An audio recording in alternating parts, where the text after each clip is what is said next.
Back to A Tales of Two Bros. I am Angel, and yet again, we have Kimberly Hi. joining us for our marvelous review of Thor. Odin! That's the wrong Thor variation. Were you yawning there at the end? No, it's Thor.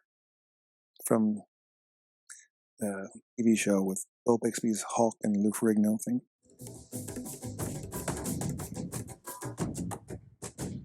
Spoilers coming up soon. Well, at the time of this recording, we are in preparation for Thor: Love and Thunder. We thought, why not go back to memory lane to where it all started, pretty much for Thor. That is in the MCU. Went back in time. That's the wrong movie. Well, yeah, but Thor originally came out in 2011, directed by Kenneth Branagh, starring Chris Hemsworth. You have Natalie Portman, Tom Hiddleston, as we know and now and love, Loki. We have Anthony Hopkins playing Odin, Kat Dennings playing the cute Darcy, or not cute, but the smart mouth. yeah, sarcastic. And you have Clark Gregg reprising his role from the Iron Man movies, and you have others, and so forth and so forth and so forth. So since this premiere, when was the last time you seen it? Probably when it actually came out. Oh, just over 10 years. It would have been cool, like if Love and Thunder came out on the 10-year anniversary. Unfortunately, COVID set almost everyone back, if not everyone. Back in time. I've seen it several times since its release. I enjoy this movie. I think is smart. Granted, I have not seen it in several years, but I have seen it multiple times since its release. Watching it again last night, I noticed some things I didn't notice before, which usually happens when you see a project or anything multiple times. Even though it was almost 2 hours long with the credits, this movie takes place after Iron Man 2 and right before the first Avengers. The end credit scene, you have the Tesseract showing up. Am I wrong? And there was only one in credit scene? Yes, there was only one. Maybe I'm wrong. It was not before Avengers, but before Captain America. Because the Tesseract was shown, and then they went to Captain America to show that. So yes, there you go. Did you enjoy it watching it this time? Or wasn't it as like okay, or he's not as hunky as he is now? No, he's still hunky. This time around, I realized how much more like makeup. He was all made up more. Well, I think it was major thing too is that it was obviously he was wearing a wig. Oh, yeah. That and the beard, even I mean he can grow his own beard, but I think is like they added stuff to it, or they bleached it to have it all like uniform look of the hair. His appearance was a little outdated. Or Right. just, Well, it is, it's over 10 years ago, so yeah.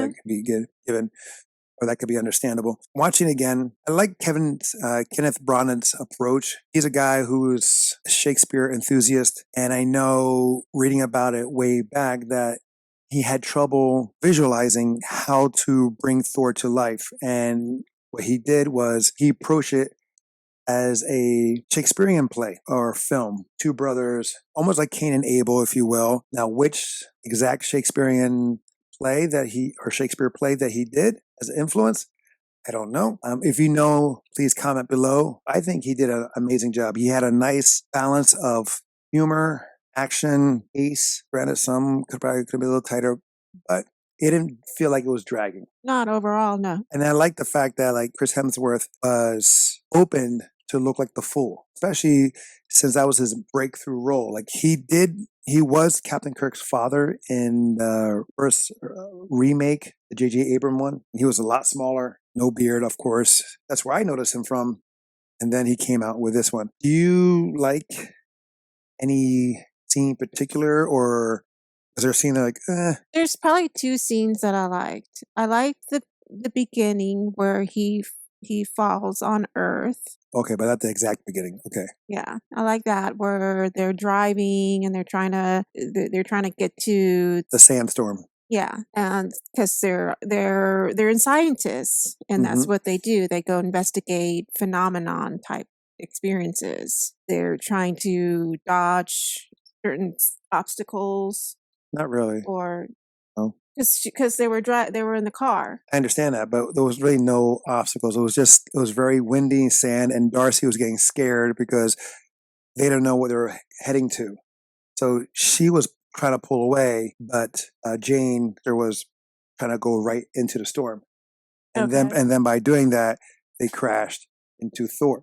Mm-hmm. It became like a running joke with that because Mm-hmm. I think he got hit like 3 times. Not sure. I know that one not leaving the hospital, and I think it was another one he may have gotten hit by a car. I can't remember. It ended up being like I said, like a running joke. I mean, I did like it, but the only problem it just felt like A few moments later. it felt rushed because everything happened really quick. In my Yeah. opinion, it was like pop, pop, pop, pop, pop, pop. It was good, but it was just like But I think that's what gives it that effect of being like the confusion aspect fusion up to who? of the person who's watching. Like, what's going on? I'm confused. It's dark. It's windy. They're being. Are you still talking about the sandstorm? Yeah. I'm talking about the whole movie. Oh. Okay. It'll be like Frozen. Let it go. What though? A sandstorm.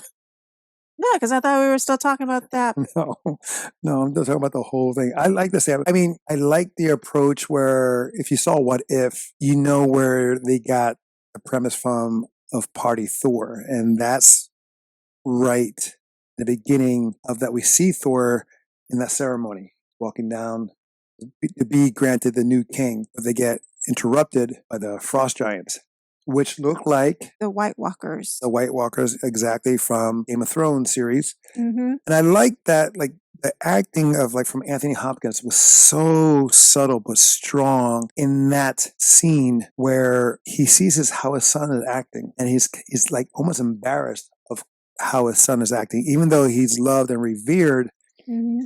by the people of Asgard. Odin's like, he's not ready, but I have to do this. Yeah. And when there was an invasion in the security chambers, or I can't remember what they called it, he was like, almost like, oh, thank God. He didn't have to go through it. And I have to say, the acting between Anthony Hopkins and Chris Hemsworth, it was really good. Like, Chris was able to hold his own against Anthony Hopkins, especially with that "you're a fool, you're an old man" scene, where right when he loses his hammer and he loses his armor and he's banished. And that scene, when I was looking at it again, it's almost like not an origin, but a re-origin, if you will, with Thor and also Mjolnir, the hammer. Even though he had the hammer and was always with him, it was almost as if anyone could wield it until his father, Odin, cast a spell on it. Mm-hmm. He who is worthy will be called Thor. So he put a curse on it, basically. Yeah, And that curse has stayed with it ever since, right? correct. I always thought for some reason that the hammer basically that it was made with the curse with it. Right, so did I. Here, we saw that he puts it in there. Yeah, he talks. He to whispers it, yeah. right, puts a spell on it, or curse. And it's stuck with it ever since. And we'll see that again with Thor Love and Thunder, who wields it again. I think it's obviously who's going to wield it. It's been known since the title was announced. So yeah, so I was like, ooh, okay. Because like, why not say it before? Yeah. Because the hammer is Thor's weapon. Here it shows like Thor needs to learn, Thor needs to grow up, Thor needs to be worthy. And to be a little bit humble too. Well, that's what I'm saying. Like for him to be worthy, there has a learning process. And that's the thing, is like, it's not all fun and games. You have to. Or it's not always going out and defeating your opponent. His father was like, there's some tact in his plan. Right. And all Thor wanted to do was conquer. No, I have to disagree. The thing with like Thor and hammer, it's not like Thor wanted to fight and all that stuff. No, it's not about that. And that wasn't Odin's thing. Odin's thing is like, you have to grow up. And in order to be the king, there's honor in fighting, but there's also honor in not fighting. You can't always go ballistic. You can't lose your temper all the time. There has to be reason. There has to be strategy and time to think. It can't just be off the cuff. And it's not just about him. It's about everyone. If he's going to be king, he's the king of Asgard. So he has to be mindful of everyone, because what he does affects everyone. So that's the main thing with Odin's concern of announcing him king. I mean, that's what I got out of it. Me being a guy, I guess, and having a younger brother, you should be able to see it too, because you have sisters. They will teach you, or your mother will teach you, to do things before you do this. You got to learn how to do this. So if you want responsibility, or if you want more responsibility, you got to show me that you're ready for that responsibility. I just can't give it to you. But again, that's how I saw it. Besides the sandstorm, what else you said you had two things? Oh, yeah. My other favorite scene No, was let me guess. When he's shirtless with his jeans down. Is that one? no, this has nothing to do with Thor. Oh, okay. You don't know. You I don't know. I don't know know? what it is. I don't know. Let me see. Let me guess. A few moments later. Oh, come on. You even said it. You even brought it up when they showed him. Who's the guard of the... Oh, Emdel. Idris Elba. Oh, yes. Whatever. Uh, You don't really see him because he's so covered up, but his presence is yes. strong. Yes. His voice. It was altered. But still, it was strong. It's a strong voice. Go with his strong body. Right, so now I'll be like Idris Elba. And I'll talk deep and give a stern look, and And you're going to be I'll a DJ. just You're gonna stand. be a DJ. Weeka, weeka, weeka, weeka. He's a real DJ though. Well, yeah, that's why I brought that up. Well, no, because he also did a show as a DJ. I've seen that too. I saw it with you. A scene I want to say the second one is a scene. I would say more like your crush. I wouldn't say he's my crush. I just think he's... What I'm saying, like, because it's not really a scene because he's in many scenes. Yeah, but... I mean, I do like the part where Heroic Trio and Lady Sif ask him go to Middle Earth. Mhm. Is it Middle Earth or Earth? I mean, Hobbit, and here I'm going. Anyway, to Earth, that they want to help Thor, and he couldn't because he was ordered by Loki that not to. Yeah. And then he gave all these questions, and he was like very firm and very stern, and then they go, yeah, he said, okay, go ahead, go. Well, he was more like, but if I walk away and you do it behind my back kind of thing, then there's nothing I can do. But the thing is that hint. Yeah, but the thing is, nothing can happen without Hemdel because they didn't touch the sword. Hemdel is connected to that sword. Mhm. So he gave the permission. He started it while walking away. He didn't touch it. He was walking away and started the portal happening. I have a question though. Thor breaks the portal. Yes. So if Thor breaks the portal, what happens to Hemsdale? Because that's his job. That's his soul. Hemdel's. I mean, but he's still the guardian. He's still the gatekeeper. Regardless, he can still be there. It doesn't have to be so much present, if you will. And it does get fixed later on. Yeah. Okay. I mean, it gets fixed on later on in other movies, but he's still the gatekeeper. Okay. So he just stands there. Right. Well, I guess he stands somewhere else in the meantime, but he sees everything. Okay. And obviously, Thor is able to come back. Everything like the Watcher. He sees for potential threat. Okay. I liked trying to get his hammer back. Mm-hmm. And you have him fighting the guards or shield agents. He's fighting shield agents. Mm-hmm. Obviously he has athleticism, taking them down. But then in that scene, we also see, or we're introduced to Hawkeye. Exactly, and you forgot. I totally forgot. I'm like, wait, whoa, who's that? If you watched What If, you see that, especially where Hank Pym killing off the Avengers. And there's one of the parts where it's put in his hand and releases the arrow and it shoots the arrow and releases the arrows and hit Thor in the chest. And I believe also in Party Thor episode, I can't remember off the top of my head. Anyway, I like that they have that connection so you can see, or if you saw What If and then you saw Thor, you're like, oh, wait a minute. Okay, that's the scene where I took it from. Anyway, I mean, there was another scene that I like when Thor was worthy. I am worthy. He's worthy because he sacrificed himself. He wasn't thinking of himself. He was thinking of the town. He saw value in the people, saw value in his new love, Jane Foster, or someone he had a crush on. It was also like him telling his brother that, I forgive you. Yeah. Well, yeah, because he wasn't being selfish. I mean, he was being selfless, which was, I guess, worthy enough to be worthy of Mjolnir. I know I'm saying it wrong now. It almost sounds like I'm saying bolognese. Anyway, Loki was still a jerk. Not like I only liked Loki in that series. Loki here was still that annoying spoiled brat that never got his way. Of course, he was always second fiddle because he was adopted. But from seeing that and being reminded that he is Or like a bastard child. well, no, he's not a bastard Or child. not, or illegitimate No, no, child. no, no. It's not that. It was like a truth thing. They made a deal. Like he had to raise him as his own. But the thing is, he didn't know what his backstory was. I don't remember.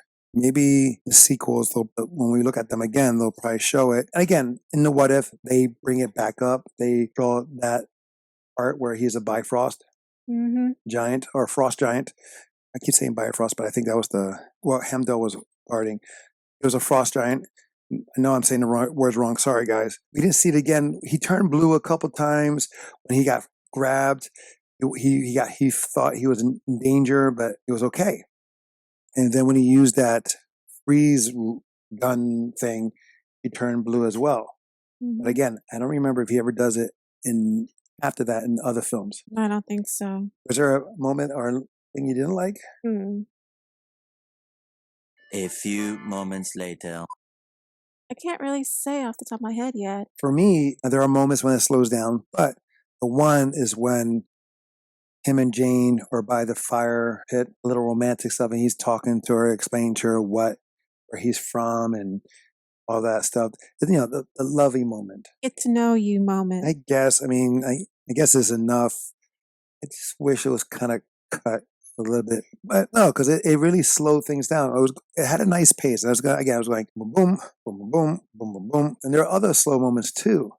It makes sense why. And I did like Darcy. She's funny. She was the comic relief of the movie. Now I would have to say that the town where they were at, in was it Arizona or Texas or something like that? I think more like Arizona. Yeah. The scene where that metal fiery thingy was coming after Thor.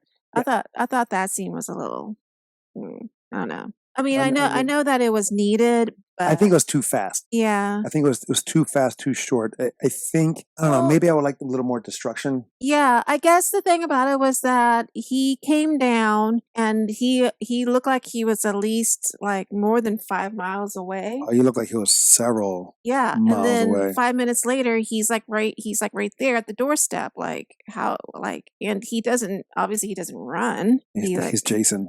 Yeah, he walked all the way over there. So to me, I just thought it would have been more like time to prepare. yeah. Or, you know, Instead of all of a sudden people are screaming, you running and being blown up, and I don't know. That scene just kind of fell for me. No, that makes sense. I do want to bring up the fact that you did bring it up in the sense of like you brought up Loki and how this kind of seeing him again as the brat Loki made you not like him, but As the villain. But I guess the fact that's kind of seeing it backwards in the sense of seeing the show Loki and seeing him before, it just shows the volume of how he sort of matured. Right. He, in a sense, like where this one movie showed Thor maturing and taking responsibility and being the man he's supposed to be. With Loki, it's a little different. His is like almost in the way of like Spider-Man.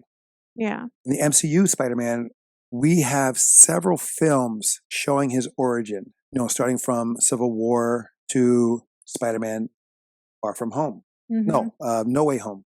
Here we have Thor, Loki in this one, and there's several movies and a show to show him evolving. Yeah. Because he was always playing the bad guy, always conniving, always trying to be selfish, be sly, to take on the mantle, be king, to always be one up on his brother. I despised him in this one. And I was like, that's a sign of a great actor. Oh, yeah. That he can, even though you know what's going to happen, but you see him like, what a jerk. This is definitely not an origin story like Tony Stark and Iron Man, how he came to be, or Captain America, the First Avenger, how he came to be. Mhm. Those are origin stories. This one is just more retelling of the Nordic god of thunder. I would say more of an origin story for this hammer. Mhm. Of course, this movie is full of Easter eggs left and right, and there's other programs that look into that. But here, the one is like Donald Blake. Now, when I used to watch the cartoon way back, Donald Blake was his alter ego, who was like the Clark Kent, if you will. Blonde hair, no beard, short hair, suit. He was a doctor that always needed a stick to walk because he was crippled or had a severe leg injury. And they called back to it here by calling him Dr. Blake, Donald Blake, as Jane Foster's ex. And they had to use that name again to help get him out of the shield holding. In the comic, the hammer was the stick. Mm. And Donald always knew it was the same person, really. It was not like we had the Hulk is one thing and Bruce Banner another, where they don't really know what's going on. Mhm. And they show that later on in Thor Ragnarok because he has the umbrella, and that umbrella represents that stick that Donald had. Yeah, I enjoyed it, seeing it again. I just felt that was. I don't remember being that fast, even though it was almost 2 hours long. It went by quick. Yeah. It is missing some emotional content to it. Like with Iron Man and Tony Stark, you felt for Tony. You wanted him to win. And here, not so much about that. He lost his strength, right? When he came to Earth. Yeah, because remember that was one of the things he said, that he can't fight that metal fiery guy. I don't know what they call I can't remember it. his name right now either. And he was saying that he can't fight them, that he doesn't have his powers. He's just another man. Okay. And he made a point to say that. But so he's, and that's where he basically says, well, I'm going to sacrifice myself to end this, knowing that the outcome is not going to be favorable to him because he Right. doesn't have his powers. I mean, of course, he doesn't fly on his own. He never flew on his own. It was always with the hammer. Yeah, but he doesn't have his strength. Okay, so he was a mere mortal. Yeah. I just, for some reason, it's not. That's kind of how he ended up basically injured enough to where he basically died, right? No, he died. Yeah. He died. For some reason, Because Thor with a hammer would never die, right? Well, no, he's a god. He's a demigod. Yeah, so he should be able to live. But I guess if Odin did take away all of his powers, all of his strength in that aspect, yeah, then he would just be a typical man. yeah. I don't know why I didn't catch that this time. I don't know why. Wow. But you knew that. What? That he loses his powers. No, if I knew that, I wouldn't be saying it. Oh, well. I wouldn't be so confused. Forgot about it or something. Well, yeah, that's what I'm saying. I may have forgotten. And even though we just watched it, it happens a lot. Don't worry. It happens more than you know. No, because I knew the hammer was his thing, and hammer enhanced him. Because again, he had the strength of the hammer when he threw it. It ricocheted back or boomerang back. It gave him flight. It was his weapon. It was arsenal. His main. I won't say his main squeeze, but yeah, they helped him with a lot of stuff. But then again, we'll talk about that in Thor Ragnarok, that he used his hammer, which was his strength, but also his crutch. You can't always sneak with your hammer.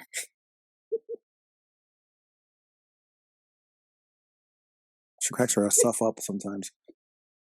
I've been wanting to say that. Oh, really? For how long? Oh, just for a couple of minutes.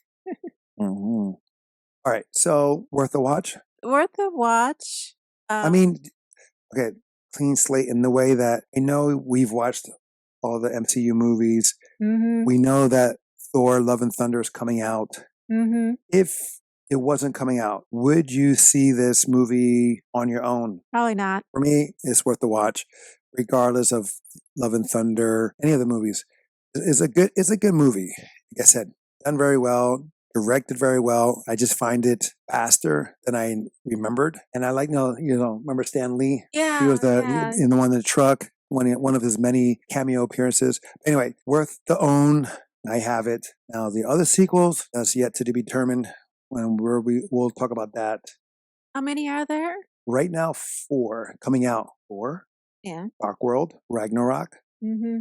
and Love and Thunder, plus the Avengers, Mm-hmm. and television series that, because he'll do he'll do the voice, he'll reprise the voice. He's reprised the role multiple times. Robert Downey Jr. had the record the most times reprising a role in the MCU. Mm-hmm. Hugh Jackman, I think, beats him. Wait, that's not MCU. Or maybe they're tied. No, it's Hemsworth with his Thor, with his Avengers, and things of that nature could be tied. But these are 4 films, and I don't think Iron Man had 3 films. Mm-hmm. Captain America 3 films.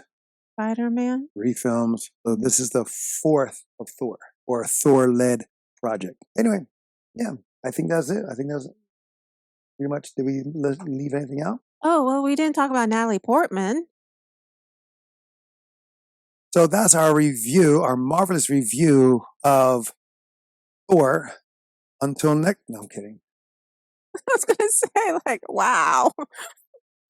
I'll just say this small little frail thing. I was like, wow, she's really pretty. Of course, the makeup helps and the camera angle. I was like, Yeah. okay.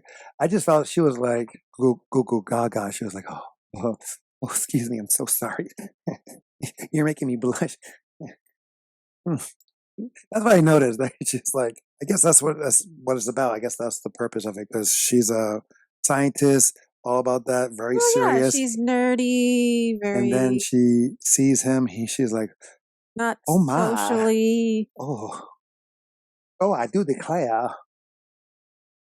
That's what she seemed like. Okay. Well, the thing about it is that, okay, yeah, she's obviously very smitten with him. He seems pretty, into her too. But the thing about it is that was it enough for them to actually develop this relationship, a sense of like they're never going to see each other again, and Well, in the comics, there are a couple. They're Granted, long distance. no, but lovers. in the comics, they developed a longer relationship. They had a more time together. Where Okay. here is just like matter of days, possibly maybe 2 weeks. Maybe they spend time together. Maybe 2 I weeks. mean, they haven't even gone to dinner yet. Well, it is what it is. Yeah, I mean, I wish she. I mean, she obviously plays very well in that role of the female lead lady, kind of, Mhm. where she's smart but geeky, but She's a romantic at heart. yeah. That's what I can see. And it'll be interesting if they stay true to the comic for Thor: Love and Thunder, Mm-hmm. because I don't know if you know Jane Foster's situation come Love and Thunder. No. Okay, so Yeah. you may know, those watching and listening. You can have a little side note with that. I just wonder if they stay with that premise, because I'm excited to see how she does as Lady Thor Yeah. or Thor. Anything else? No, I'm looking forward to it too. It's going to be interesting to see how she pulls it off. All right, guys, that is now definitely our marvelous review of Thor. Until next time, will be the next time. I am Angel. I'm Kimberly. Love you. Love you too.